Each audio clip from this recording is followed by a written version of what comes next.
Welcome to the Business Spotlight. I am joined here by our guest, Dr. Alan Barnard. He is the CEO of Goldratt Research Labs here in Las Vegas. Dr. Alan, thank you for being on this episode of the Business Spotlight. And I'll tell you a little bit about the Business Spotlight. You know, number one, it's going to go out to our personal network here in the Las Vegas Valley, also to the Action Coach Global Network. So we are excited to learn more about your business and what makes you guys special. So Dr. Alan Barnard, would you tell us a little bit about yourself, your business, and how long have you been doing it? Sure. Firstly, thank you so much, Edgar, for the invitation. My name is Alan Barnard. I grew up in South Africa. I've always been very passionate and curious about decision making, why good people make and often repeat bad decisions. And like most entrepreneurs, I turn that curiosity and passion into a business. And that's what my research lab does, is we study why good people make and often repeat bad decisions, both in their personal lives, but also in their business.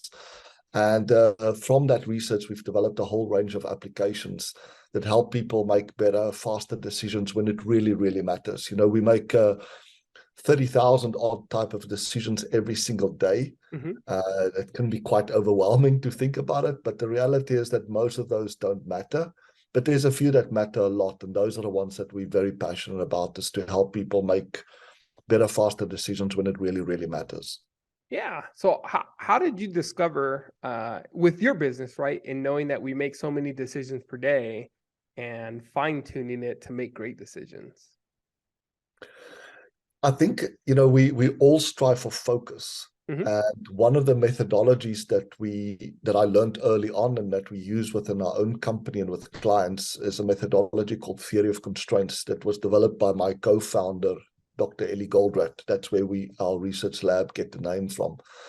And that really helps us to figure out which are those important decisions that matter a lot. So for example, if you've set yourself a really ambitious goal and you ask yourself, do I have enough customers that want the product or services that I provide to achieve that goal, whether my goal is a financial goal in terms of income or impact, and you say no, then probably that's the constraint in your business. That's the weakest link. You just don't have enough customers. So any decision around that helps you to better, utilize the customers that you have or to get more of them, that becomes really critical.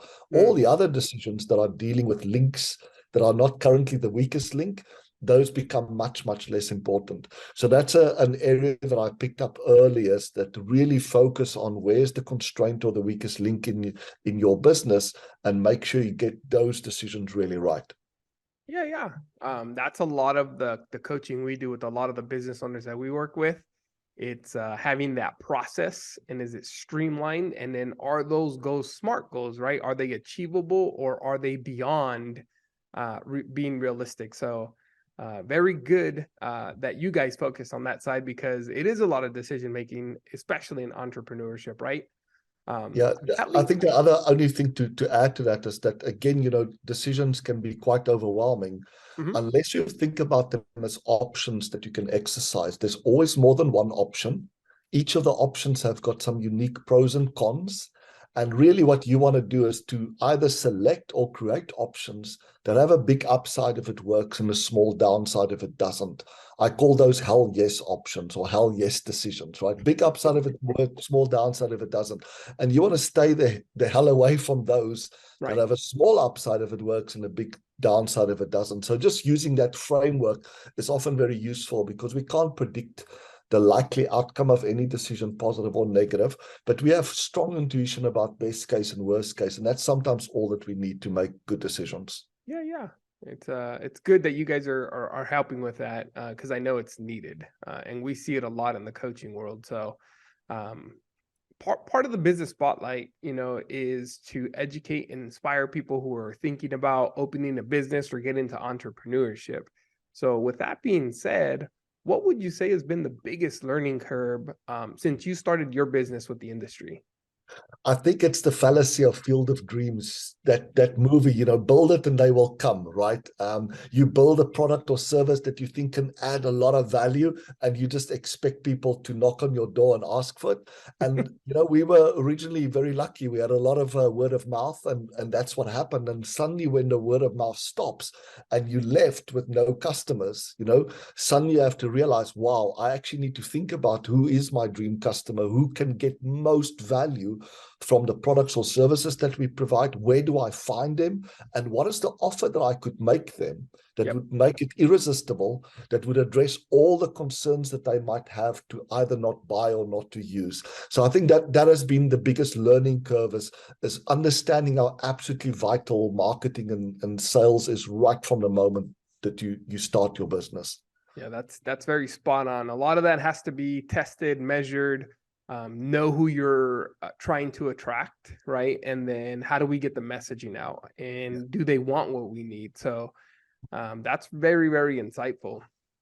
What would you say is the hardest part about being an entrepreneur or business owner? I think probably the hardest part is the fact that regardless of what business you start, it's going to take an enormous amount of hard work. And that means that you're probably going to make some compromises. You're going to have to sacrifice some things. And I think that's part of the reason, we see that people are they often say, I have a fear of failure. But I think that probably in many cases, it's actually a fear of success. It's understanding the level of work that it would require to become successful. And it's kind of like going to the gym, you can't just go once, you have to go every single day. And it's lonely at times, you have to put up a brave face in front of your customers and your own team when things might be not going well, either in the business side, you might be having a cash constraint or struggling to solve some critical problem for a client, or you might be dealing with personal issues, and you still have to put that brave face. I think the best thing about entrepreneurship is that you can turn your passion into a business and do things that allow you to make a big impact and make a good enough income. And those are the type of things that make us feel like we have a full and meaningful life. Yeah. I think in what you said, it's one of the analogies I like to use, right, is going to the gym, right? You can't just go one day and all of a sudden you are Mr. Olympia, right? Yeah. And then on top of it, not just going to the gym, but you have to work out different parts of the body, right? We got to work out our arms, our legs, we got to run, cardio. There's abs, back, chest, legs. Same thing with business, right? There's so many different levels and variables in business that most entrepreneurs or most business owners, right? They're very smart and very talented at what they do, but then there's all these aspects of business, and that's where we come in, right? And educate them and through business re-education to make them more successful. So glad that you guys are seeing that too. My question to tip off of that one is, what's your favorite part about being an entrepreneur? As I mentioned, this is just the opportunity to turn what you're really passionate about, into a business, whether it's making products that people can really benefit from, or providing them with a service or coaching like you do. That's a part, I think unless you have that compelling vision, like for me, I wake up every day and my goal is, how can I help somebody make an impossible decision or achieve some kind of impossible goal? That is kind of what absolutely gets me up every single morning. Yeah, that's that fire, right? How are you going to make an impact? How are you going to help somebody? Very, very similar in our world is how are we going to help that business owner today with our coaching session? Who would you say is the most influential person in your life, and how have they impacted you? I've been privileged to have had incredible mentors. I'm privileged to have an incredible wife at the moment that inspires me every day. She's an amazing golfer. But the person that's probably made the biggest impact has been my co-founder, Dr. Eli Goldratt, that created Theory of Constraints. I met him very early on in my life. And very shortly after I met him, he asked me what my life goal was. And I shared with him this whole list of milestones that I wanted to achieve, when you're 20 years old. And he said, no, it's clear that I don't have the same definition of a goal as he is. And I said, so what's your definition? And he said, it takes courage to have a dream. A life goal is taking your dreams seriously. Yep. Yeah. And I think that's really powerful, is to think every morning when you're waking up, do you still have that dream? And are you actually taking it seriously? Are you doing the things that are moving you closer to that? Are you surrounding yourself by people that can get you closer to that? Yeah, yeah. Well said. I couldn't have said that better myself. When you set those goals and you have that vision of, hey, this is what I'm building to, this is where I want to go. What we found is not a lot of people have that up anywhere. So if they just have it in here and they don't have it down on paper on a vision board, how are they really going to achieve that, right? So it's taking those measures, and that's why we meet with our clients every so often and we do 90-day session plannings to be able to say, hey, are we on track? What adjustments do we need to make? And do we need to make any pivots? That does lead to my next question. What do you feel is the biggest mistake first-time entrepreneurs make? I think it's conceptually, it's two things the same type, right? Trying to do too many things at the same time, launching too many products to too many markets. Pick that niche, pick that one product, just that one thing, that all that you need to know is there's enough people out there that want it, that could benefit from it, right? It doesn't matter how small that little dot is in this huge market. There's always many, many more customers that could benefit from it than what you have capacity for. But the very closely related to that is, as I mentioned earlier, is we tend to make the mistake where we are solving problems that are not yet problems. So now we're thinking about, oh, I need to build this huge website, or I need to build this new online program, coaching program, when you haven't actually done the check if there's enough people that want and need your product or service. That's the problem you need to solve first. Once you've solved that problem, okay, now think about what's the next thing. Yep. So I think just thinking through that framework is, start off with a very ambitious goal that inspires you.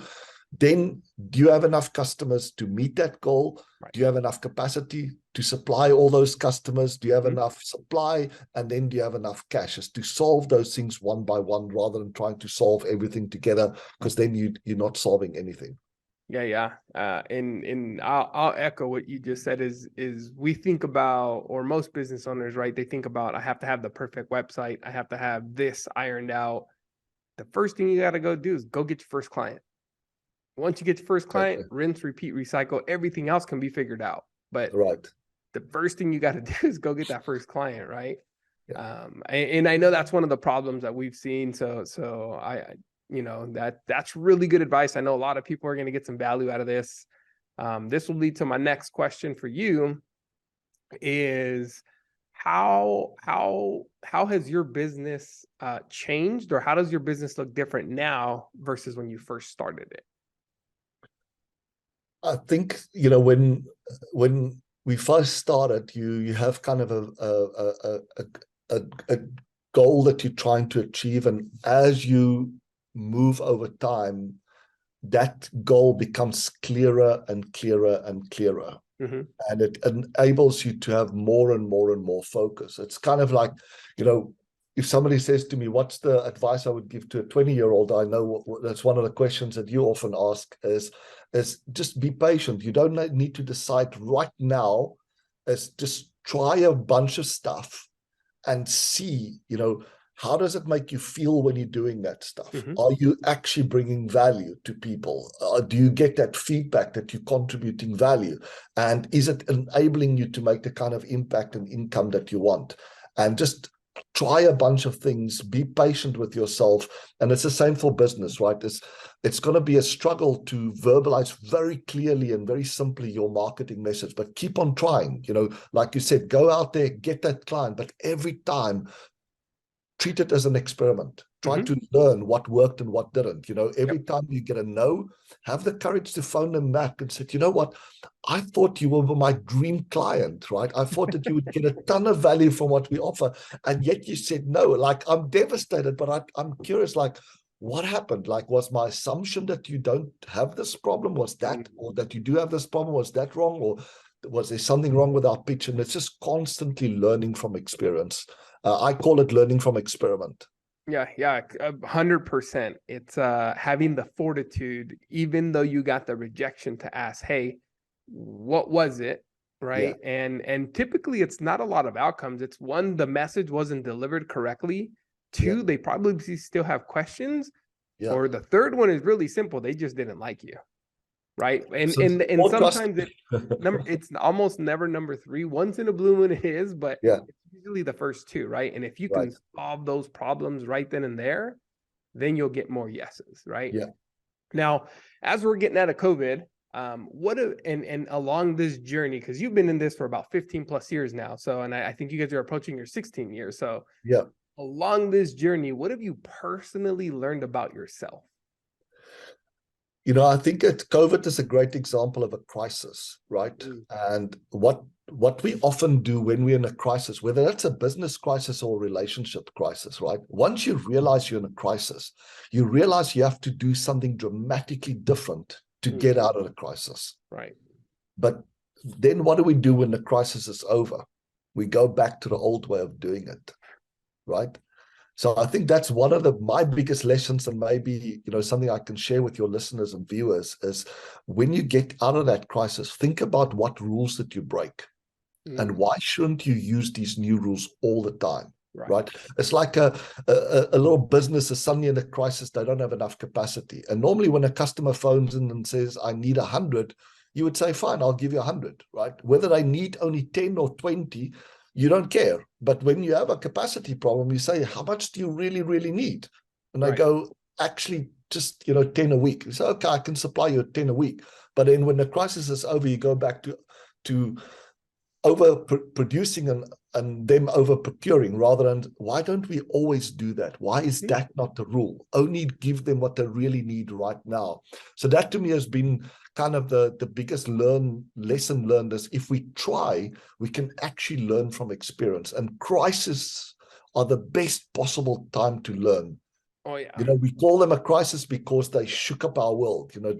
It's like when you hit rock bottom, that's the best time to learn, right? Because it's a bloody wake-up call, right?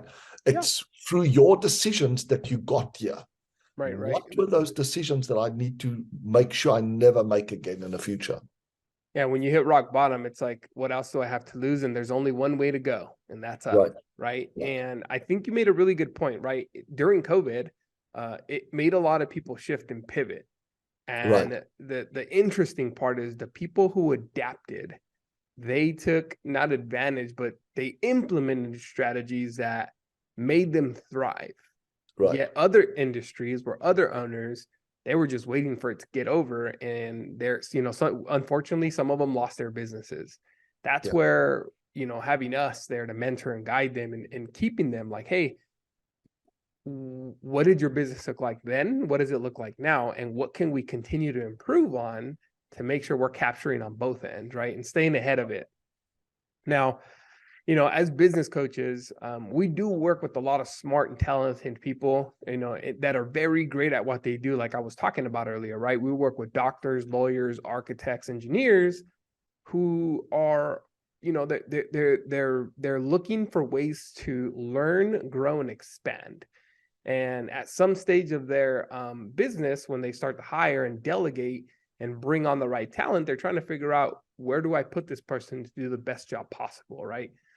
And what we have learned is when we're doing and helping them along the business owner along this entrepreneurship journey, that there is no certification and there is no instructions when it comes to being a business owner. And that's where, as business coaches, we're there to help guide and mentor them to eliminate that day-to-day chaos, right? In that decision making, are we making the right decisions? So it's a great way for us to segue and wrap up today's meeting and today's business spotlight. As we wrap up, is there one question that you wish I did ask that I didn't ask that you do want to let the viewers know? Well, it's you mentioned to me during the precursor that one of the important questions is sort of when all's said and done, what do you want people to know most about you or to remember you by? There's a quote that have inspired me my whole life by a French physicist, Jean Baptiste Perrin, and he said that the aim of all science is to substitute visible complexity for invisible simplicity. You know, if you think about E equal to MC squared, it's massively simple, but it explains a lot of complexity. And in decision-making and goal achievement, there's a lot of complexity. And my aim have always been to find that one question, that inherent simplicity that can change anything, everything. And that discovery of mine was when somebody's facing a goal or decision that they think it's impossible, or you are facing a goal or decision that you think is impossible, just ask yourself, it's impossible unless, and let that just sit there for a while, because what it does, it actually disrupts the brain, that question. Right. It immediately will force you to think about the conditions that, if it existed, could make the impossible possible. So that's kind of, you know, the thing that I hope that people remember by is whenever they hear themselves saying, or they hear somebody else saying something is impossible, just ask yourself or ask them, it's impossible unless. Right. Well, great way to end today. Dr. Alan Barnard, again, what's the best way for people to connect with you or get a hold of you if they're looking to, to connect with you or are looking for your services? Sure. My handle on all the social media channels is just Dr. Alan Barnard. So ALANBARNARD.